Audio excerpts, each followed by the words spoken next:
എല്ലാവർക്കും നമസ്കാരം. എൻ്റെ പേര് ദൃശ്യ.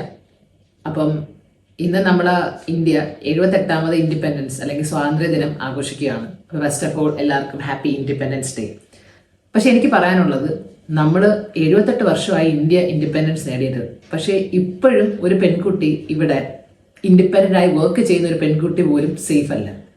അവർക്ക് അത്രയുള്ള സ്വാതന്ത്ര്യം കിട്ടുന്നില്ല എന്നാണ് പറയുന്നത്. ഇപ്പം നിങ്ങൾക്ക് എല്ലാവർക്കും ഞാൻ പറയാൻ ഉദ്ദേശിക്കുന്ന കാര്യം മനസ്സിലായി കാണും. നമ്മളെ കൊൽക്കത്ത ഒരു ഡോക്ടർ PG ഡോക്ടർ റേപ്പ് കേസിൻ്റെ കാര്യമാണ് ഞാൻ പറയുന്നത്. നിങ്ങൾ തന്നെ ആലോചിച്ച് നോക്ക്, ഒരു ഡോക്ടർ, നമ്മൾ നിരാഭയ 2 എന്നാണ് ഈ കേസിനെ വിശേഷിപ്പിക്കുന്നത്. നിരാഭയ 1 എന്ന് പറഞ്ഞാൽ ഡൽഹിയിൽ ഗ്യാങ് റേപ്പ് ആയിരുന്നു. 2012 നടന്ന ഒരു ഗ്യാങ് റേപ്പിനാണ് നിരാഭയ 1. അത് എല്ലാവർക്കും മറന്നൊന്നും പോകത്തില്ല, എല്ലാവർക്കും അറിയാവുന്ന കേസ് തന്നെയാണ്. അന്ന് ഞാനൊക്കെ +1 പഠിക്കുന്ന സമയമാണ്. ഇപ്പം ഇത്രയും വർഷം, 12 വർഷം, 2024 ഇപ്പോഴും നിരാഭയ 2 എന്ന കേസിനെ വിശേഷിപ്പിക്കണമെങ്കിൽ ഇത്രയും വലിയ അത് ഒരു ഡോക്ടർക്കെതിരെ, മനസ്സിലായോ? നമ്മളെ സൊസൈറ്റിയിൽ നമുക്ക് ഏതൊരു മനുഷ്യനും ഡോക്ടർ ഇമ്പോർട്ടൻ്റ് ആണ്. ഒരു മനുഷ്യൻ ജീവിക്കാൻ വേണ്ടി. ഇപ്പം ഞാനൊരു എഞ്ചിനീയർ ആണ്, പക്ഷെ എന്നാലും ഞാൻ പറയുവാണ്, നമ്മൾ എത്ര വലിയ ആളാന്ന് പറഞ്ഞാലും ഒരു ഡോക്ടർ ഇമ്പോർട്ടൻ്റ് ആണ്. നമുക്കൊരു ലൈഫിൽ ഒരു കാര്യത്തിന് പോകാൻ അവർ മാത്രമേ നമുക്ക് രക്ഷിക്കാൻ പറ്റൂ. ഓക്കെ, അല്ല ഡോക്ടർ ഇല്ലാതെ ആർക്കും ജീവിക്കാനൊന്നും പറ്റത്തില്ല, ഒരു സൊസൈറ്റി പോലും. അപ്പം ഒരു ഡോക്ടർക്കെതിരെ ഇത് കണക്കത്തെ ഒരു അട്രോസിറ്റി അല്ലെങ്കിൽ ഇങ്ങനെ ഒരു എന്താ പറയുക, ഒരു നരഹത്യ പോലെ ഒരു സംഭവം അത് ഉൾക്കൊള്ളാൻ പോലും പറ്റുന്നില്ല. അതൊരു ഡോക്ടർ എന്നല്ല, ആ കുട്ടിയുടെ വീട്ടുകാർക്ക്, ഒരു പെൺകുട്ടിയല്ല at end of the day.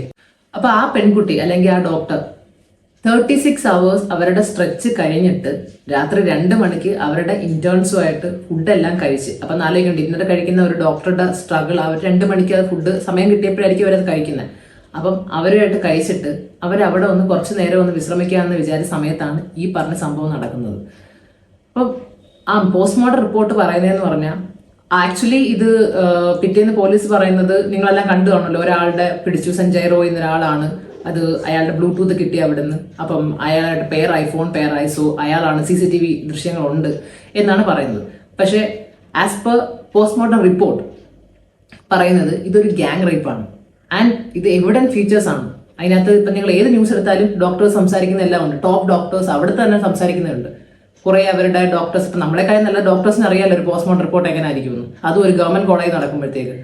പിന്നെ അതേ കണക്ക് തന്നെ അവരുടെ അച്ഛനും അമ്മയും രാവിലെ 7 മണിക്ക് ഈ സംഭവം വിളിച്ച് അറിയിപ്പിച്ചപ്പോൾ അവർ 7 മണിക്ക് അവിടെ എത്തിയിട്ടുണ്ട്. ആ സംഭവം അവർക്ക് ഈ ബോഡി സ്വന്തം അച്ഛനും അമ്മയും കാണിക്കുന്നത് 10 മണി കഴിഞ്ഞാണ്, 3 മണിക്കൂർ കഴിഞ്ഞ്. അത്രയും നേരം എന്തുവാണ് എന്നിട്ട് സാധാ ഒരു ഡോക്ടർ ഇപ്പം എന്ത് പറ്റിയാലും അവരുടെ അച്ഛനും അമ്മയ്ക്ക് ആ റൈറ്റ് ഉണ്ടല്ലോ.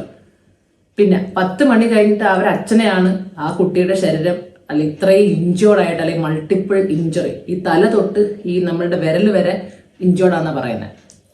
ഇഞ്ചുറീസിനെ പറ്റി ഞാൻ കൂടുതൽ പറയണ്ട, എല്ലാവർക്കും അത് അറിയാം. ബിക്കോസ് നമ്മൾ എടുത്തെടുത്ത് പറഞ്ഞ് അത് ഇതാക്കേണ്ട ആവശ്യമില്ല. അപ്പം അത്രത്തോളം ആ കുട്ടി അനുഭവിച്ചാണ് മരിച്ചത്. അപ്പം അതിൽ പര എനിക്ക് വിഷമം അല്ലെങ്കിൽ എന്താന്ന് പറഞ്ഞാൽ, നമ്മൾ ഒരു വീട്ടിൽ എല്ലാവർക്കും ഒരു കുട്ടി, ഒരു പെൺമക്കൾ, 2 പേരോ 3 പേരൊക്കെ ആയിരിക്കും. പക്ഷെ അവരച്ഛന് ആ ഒരു ബോഡി കാണുമ്പോൾ ഇത്രയും, അവരുടെ ഒരു മോള് അവർ ഡോക്ടറായിട്ട് പഠിപ്പിച്ച്, ഒന്ന് ആലോചിച്ച് നോക്ക്, നീറ്റ് എഴുതി ഡോക്ടർ MBBS പഠിച്ചു, അത് കഴിഞ്ഞ് PG എക്സാം പ്രിപ്പയർ ചെയ്തു, PGക്ക് പഠിച്ചു, ഗവൺമെന്റ് കോളേജിലൊക്കെ പഠിച്ച് ഇറങ്ങി. എന്നിട്ട് PGയുടെ 2nd ഇയർ ആ കുട്ടി ട്രെയിനിങ് ചെയ്തുകൊണ്ടിരിക്കുകയായിരുന്നു. അപ്പം ആ ഒരു ഡോക്ടർക്ക് ഒരു 31 ഇയർ ഉള്ള ഓൾ ലേഡിയാണ്. അപ്പോൾ ഒരു സ്മോൾ ഗേൾ അല്ല, ഷീസ് 31. സോ അപ്പോൾ അവർക്ക് കാര്യങ്ങളെല്ലാം അറിയാം. ആ കുട്ടിക്ക് ഇങ്ങനെ സംഭവിക്കുമ്പം അവരെ വീട്ടുകാർ അത് എങ്ങനെ, മനസ്സിലായോ? അതിൻ്റെ ഇടയ്ക്ക് അവിടുത്തെ ഈ ആളുകളെല്ലാം എത്രത്തോളം പ്രൊട്ടസ്റ്റ് നടത്തിയാലും എന്തൊക്കെ ചെയ്താലും ആർക്കും, ഇപ്പം അവരിപ്പം August 9 നടന്നതാണ്, ഇന്നിപ്പോൾ 15ആയി, ഇറ്റ്സ് അറൌണ്ട് 6 days, എന്നിട്ടും ഒരിതില്ല എന്ന് പറയുമ്പോൾ അത് ഭയങ്കര ഒരു നമ്മളുടെ കണക്ക്. എസ്പെഷ്യലി ഞാൻ പറയുകയാണ്, ഞാൻ നോർത്ത് ഇന്ത്യയിൽ വർക്ക് ചെയ്തതാണ്, ഡൽഹിയിലാണ് ഞാൻ വർക്ക് ചെയ്തത് 2019 തൊട്ട് 2022 വരെ. അപ്പോൾ എനിക്ക് മനസ്സിലായ കാര്യം എന്ന് പറഞ്ഞാൽ ഒട്ടും സേഫ് അല്ല. ഇപ്പോൾ ഡൽഹി ആയാലും ഒട്ടും സേഫ് അല്ല. ഇപ്പം ഞാൻ പറയാം, എല്ലാ നോർത്ത് ഇന്ത്യൻ പ്ലേസസ് സേഫ് അല്ല എന്നല്ല, പക്ഷേ എടുത്ത് പറയാനുള്ളത് ഇങ്ങനെ. ഇപ്പോൾ വെസ്റ്റ് ബംഗാൾ, ഇപ്പം നമുക്ക് മനസ്സിലായി അവിടുത്തെ കാര്യങ്ങൾ എങ്ങനെയാണ്. ആൻഡ് ഡൽഹി, ബിക്കോസ് ഞാൻ അവിടെ ഉണ്ട്, എനിക്കറിയാം. ഓക്കെ, അപ്പോൾ അതുകൊണ്ട് ഞാൻ പറയാം, ഇത് രണ്ടും ഒട്ടും സേഫ് അല്ല. പക്ഷെ ഡൽഹിയിൽ എനിക്ക് ഇപ്പോൾ പറയാൻ കാര്യം എന്ന് പറഞ്ഞാൽ, പണ്ടത്തെ ആ ഒരു റേപ്പ് കേസിന് ശേഷം ഒരുപാട് ലോസ് ഒക്കെ ഇംപ്ലിമെന്റ് ചെയ്തിട്ടുണ്ട്. പുതിയ വിമൻ കുറച്ചുകൂടെ, എനിക്കൊന്ന് അതിനേക്കാളും കുറച്ചുകൂടെ ഒരു ഭേദം ഉണ്ടെന്ന് എനിക്ക് തോന്നുന്നു. ഞാൻ അവിടെ എൻ്റെ എക്സ്പീരിയൻസ് വെച്ചാണ് ഞാൻ പറയുന്നത് കേട്ടോ. അപ്പം ഞാൻ എയർപോർട്ടിൻ്റെ അടുത്തായിരുന്നു വർക്ക് ചെയ്തത്. അപ്പം അത് വെച്ചിട്ട്, പക്ഷെ എനിക്ക് വെസ്റ്റ് ബംഗാൾ ഞാൻ പോയിട്ടില്ല. പക്ഷെ ആസ് പെർ റിപ്പോർട്ട്സ് എല്ലാം പറയുന്നതെന്ന് പറഞ്ഞാൽ അത് ഇതിന്റെ അപ്പുറം ഒരു എന്താ പറയുന്നത്, ഒരു വേഴ്സ്റ്റ് പ്ലേസ് അല്ലെങ്കിൽ വേഴ്സ്റ്റ് സിറ്റി എന്നാണ് പറയുന്നത്. അവിടെ താമസിക്കുന്നവരെല്ലാം അവിടെ നടക്കുന്ന കാര്യങ്ങളെല്ലാം പറ്റി പറയുന്നത്.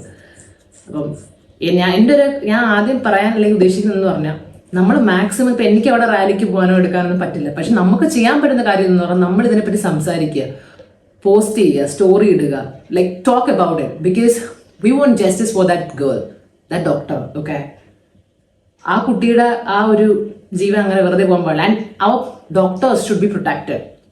അവർക്ക് വേണ്ടി ഒരു ലോ എൻഫോഴ്സ് ആക്കണം. കാരണം ഇപ്പം നമുക്ക് കേരളത്തിൽ തന്നെ അറിയാം, 2023 ഡോക്ടർ വന്ദന ദാസ് കൊട്ടാരക്കരയിൽ നമ്മൾ അടുത്ത് തന്നെ ഓൺ ഡ്യൂട്ടിയിലാണ് ഒരു പേഷ്യന്റ് സ്റ്റാബ് ചെയ്ത ആ കുട്ടിയെ. അത് തന്നെ എല്ലാവർക്കും അറിയാവുന്ന കാര്യം. നമ്മളെ കേരളത്തിൽ അന്ന് ഇവിടെ എന്തെല്ലാം പ്രൊട്ടസ്റ്റും കാര്യങ്ങളും നടന്നു. അപ്പോൾ ഇമാജിൻ ഒരു working doctor rape in her on working space, in her on hospital, അല്ലെ ഹർ ഓൺ ഹോം എന്ന് വേണമെങ്കിൽ പറയാം. കാരണം അവരുടെ ഏറ്റവും കൂടുതൽ അവർ ചെലവഴിക്കുന്ന ഹോസ്പിറ്റലാണ്. This is not to be done. And now we are celebrating independence day. I think we should not, because a girl is not safe in India, that means a country is not safe. നമ്മളെല്ലാം പെൺകുട്ടികളാണ്, എല്ലാവർക്കും പെൺമക്കളുള്ളതാണ്. ഇനി ഇതുകളൊക്കെ എത്രയോ doctors വരാനിരിക്കുന്നതാണ്. So we should, നമ്മൾ സംസാരിക്കുക, സോഷ്യൽ മീഡിയയിൽ പോസ്റ്റ് ചെയ്യുക. We should protest against in our own way. Because നമ്മൾ ടോക്ക് ചെയ്താൽ മാത്രമേ നമുക്ക് അറിയാൻ പറ്റത്തുള്ളൂ. സോഷ്യൽ മീഡിയ ഭയങ്കര പവർഫുൾ ആണ്. So guys, pull up. I must say that. Just pull up. Thank you.